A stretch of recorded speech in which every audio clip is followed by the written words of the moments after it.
Hey guys, Brad from SimpleGuitar.com here. Today we're going to take a look at Guitar Pro 8.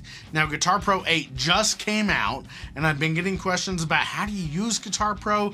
Is it worth the money? How does that all work? So today, if you've never used Guitar Pro, we're going to take a look at some of the very basic functions and how that can make learning guitar easier for you, help you learn songs, help you learn anything really that you're working on the guitar. And we're just gonna scratch the surface really. So let's go ahead and just dive right in. So first things first, where do you get Guitar Pro? You go to guitar-pro.com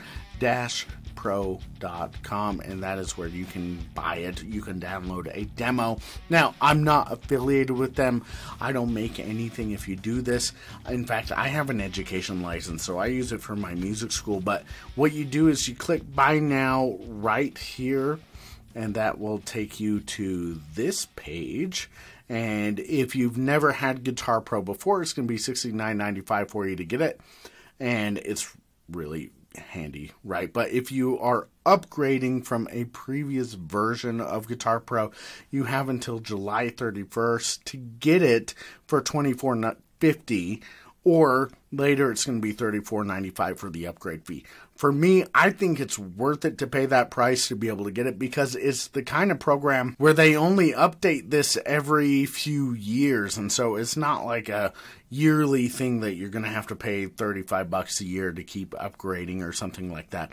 It is the kind of thing that, like, you pay $35, you're going to use it for a few years, and then as computers get better and they come out with a new version, then you're going to pay for the next upgrade. And so it's worth it in my mind. Even if I didn't have an education license for it, I would be paying the upgrade fee whenever it came out. Now, once you have Guitar Pro, where do you find Guitar Pro compatible tabs? First place that you can go to is ultimate-guitar.com.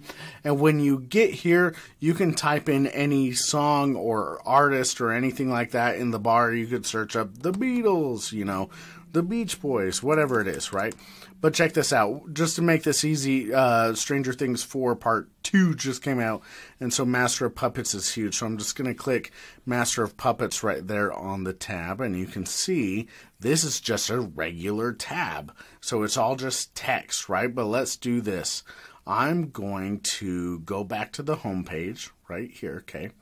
And I'm going to type in Master of Puppets, right? And on the right side of the page here, you can see this is the official, this is the Pro, this is chords, you've got tab, and if I scroll down, I'm going to find Guitar Pro right here, right? Now that's for the whole album, but right here, so Metallica. This is the Guitar Pro file for it, so I'm going to click on that one. And when you get to the page, what's going to happen is it's going to bring this up. Now, this is actually UltimateGuitar.com's native Pro program that they use. It's a similar thing to Guitar Pro. It's got different tracks and stuff like that. But that's not what I want.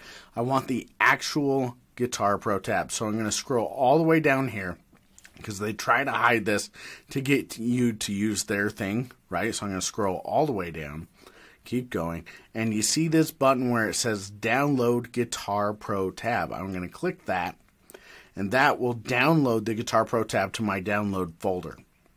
And so then I'm going to click that open, and it'll open up in Guitar Pro right away. So you can see in here, now that we've got this in here, let's show you how we use Guitar Pro and what it's going to look like. Now, the big thing to look at is up here in the top left corner.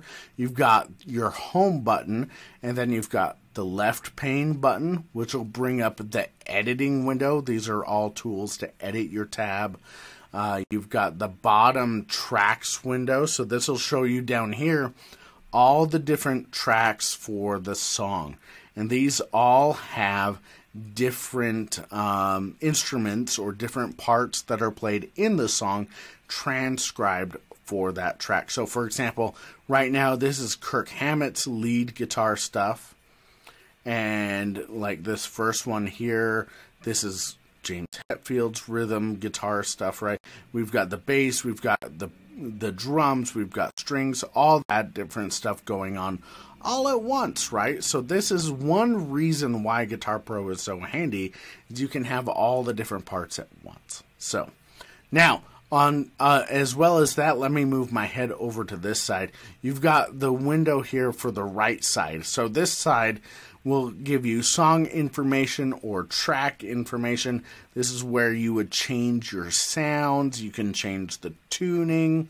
You can change whether you have tab or just notation or no notation or strumming stuff, whatever it is. All right, so there's lots of different stuff.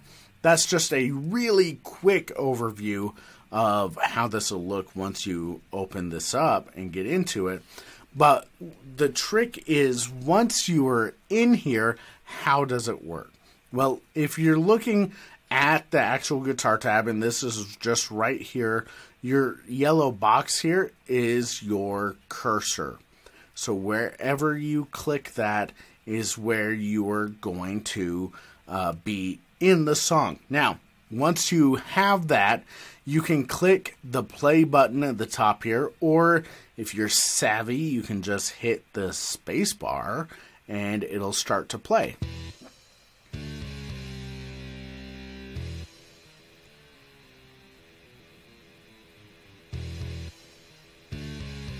So what Guitar Pro does is it takes the information from the tab, translates it into MIDI, which is musical interface digital, musical instrument digital interface, and it plays the sound back to you. Now, this isn't going to sound as good as the actual track. That's not the point. The point with this is to have it sound good enough that you can hear how things are supposed to sound, so that you can reference it, and then you can use that when you're learning songs and trying to figure out how things are supposed to sound. Now, a couple other little things. This is actually a new feature for Guitar Pro 8, which is one thing that, I always like getting the new features.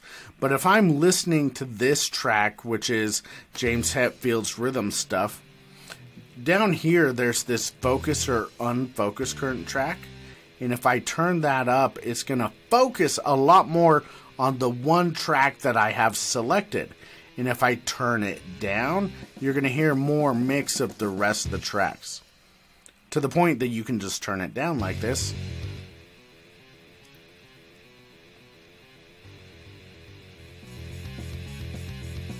Right? So that's a really cool thing.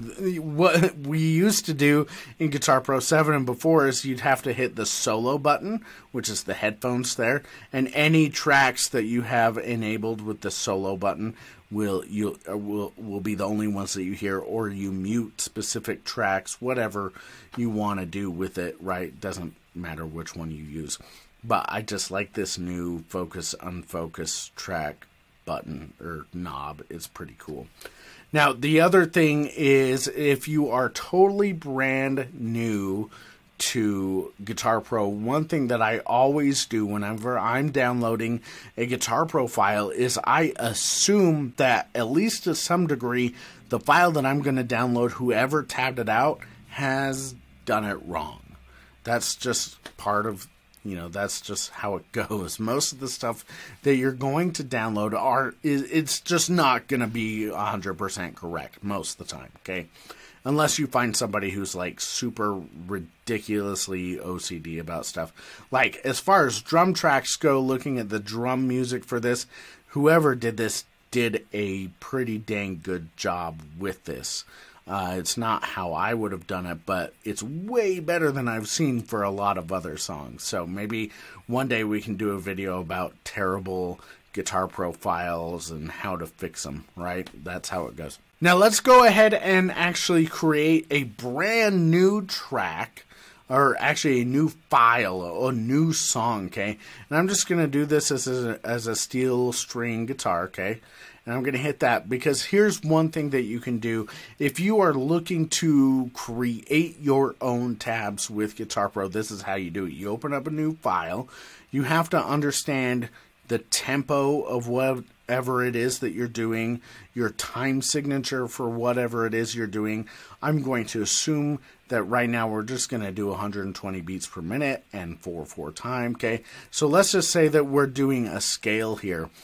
What I would do is I'd place my cursor on the tab. So let's just assume that I have a scale that I want to learn, and I want to know how that scale is going to sound so that when I practice it, I know it sounds right.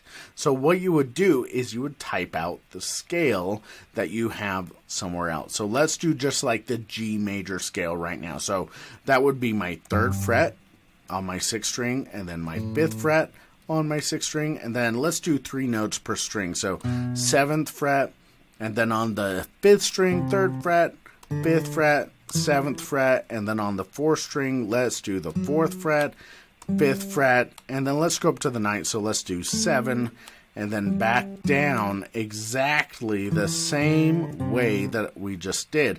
And what I'm doing, I'm using the arrows on my keyboard to move between notes this way, right? And I'm using up and down arrows on my keyboard to change what string I'm on as well. I realize now I kind of just glanced over that.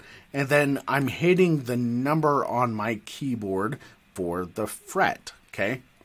So with that, let's, oh, now, quick thing, check this out. You see where it goes red like that?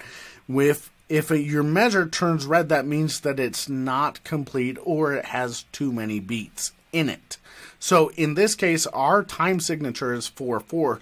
So the computer is looking for a complete 4 beats to be in that measure. And since right here, I only have 2 beats. I have 2 quarter notes, which are worth 1 beat each. It's going to tell me, hey, something's wrong with that measure. That measure is messed up. And so right there, I'm going to keep going down to that, and then let's do that. And I'm going to make this a whole note, because again, if I go to the next measure, it's going to tell me that's not correct. So here's 2 different ways that you can change the note value for whatever note that you have selected, okay? So first thing, this is a quarter note, and I can just come over here in my edit window and just click on whole note. Now that is complete, right? That takes up all 4 beats. The other thing that I could do, I'm going to hit my plus sign on my keyboard back up to a quarter note, and every time I hit plus, if I hit plus again, now it's an 8th note. Plus again, it's a 16th note. And as I hit the minus sign, the dash right next to your 0, it goes down in note value, so it becomes longer. So 8th note from 16th note down to a quarter note, down to a half note, down to a whole note. Okay, so I like to use keyboard shortcuts like that just to make things faster and simpler. But if you'd rather just come over and select things, that's totally appropriate and cool too. All right, so now we've got this scale tabbed out, so I'm going to come back and I'm going to hit go.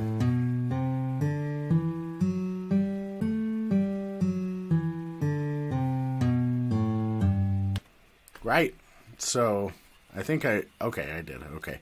My head was in the way. I couldn't see if I missed a note or something.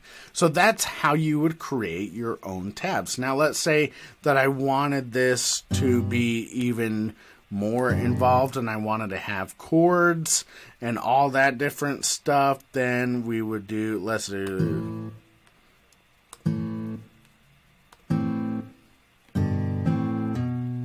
I could do all sorts of stuff and I can change it. Now, here's the cool thing. Once you have, if you have like chords like this stacked and you come up to it, you can click, let's see, this chord button over here, and that'll bring up this.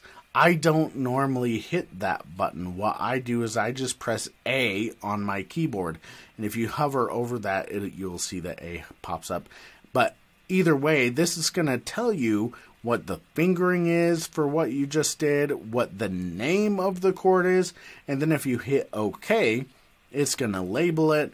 It can put the chord diagram up above here, so I could do this one too. I'm going to hit A, and that's going to bring up this, and it's going to tell me that I'm playing a G, and I hit that, and it, right? So That way, when you are looking through the music, you want to label the different chords that you're playing, you can do that by doing just that. Now, you can also get some things in here actually sounding pretty good. If you want to put in the time and a little bit of effort and you know how to work things and how different notation stuff works. For example, this is one of my old band songs called Easy For You. And I went ahead and I tabbed out my guitar part and Rob, the other guitar player, his guitar part. And in here you can see some different stuff. We've got picking directions here. We've got some accents going on. We've got strum bars. So you can just see that things are being strummed. And how the strum pattern is, all that fun stuff. But for example, just so you can hear this, I know some things. So like this chord, you see this arrow, it's this symbol over here, which it is brushing the chord instead of strumming it fast. And then it's arpeggiated. And you can see I have let ring selected for parts of these chords so that it rings out nice and sounds pretty. And you can hear the other guitar part come in. Now, if I want to see all the different parts at the same time, there's this button right here, which is your switch from single track to multi-track. So if you do that, now you can see all the different tracks. So I have my part, I have Rob's part, and I have the bass part, Zach's part, who's actually the one who wrote this. And that way you can see all of them happening at once. Now, this is what a score for a song looks like. So if you see the score to like anything, like if you were ever in band in school, this is what the conductor of the band would have, is a score showing every single part and everything that is going on at the same time, so that they don't have to flip, you know, from like the trumpet part to the percussion part to the flute part to the saxophone part, whatever it is. It's all just laid out together. Now, so you can see Brad, Rob, I've got bass right here, which is Zach. And that is how it would look in multi-track, so that you can see everything happening at once. Now, this is just a very, very, very small example of what you can do with Guitar Pro 8. It's very, very, very, very robust. There's a lot that you can do with it. It's worth the money.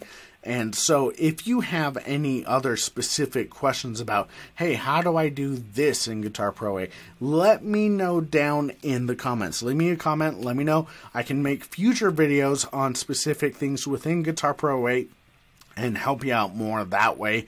I do already want to do a video on what if you get something that's just in standard notation, and then how do you turn that into guitar tab? So that's another video that I'm going to be doing here pretty soon. It is a manual thing, but I'm going to show you how you can do that using Guitar Pro. I do it all the time if I need to.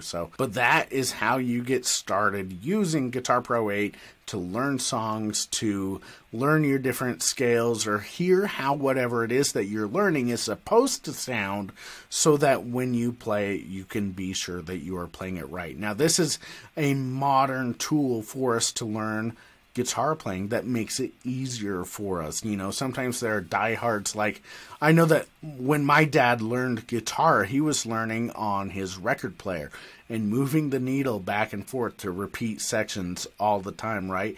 And just trying to go back and forth and moving that needle. And the good thing about that old school way of learning is it forces your ear to become better a lot faster. You learn the instrument a lot, you know, really, really well, and you start to understand where certain sounds are and all that fun stuff. But this is a modern tool that doesn't necessarily mean that you're not going to learn the guitar well or develop your ear better or anything like that, but it is going to cut down the amount of time that you are going to have to spend.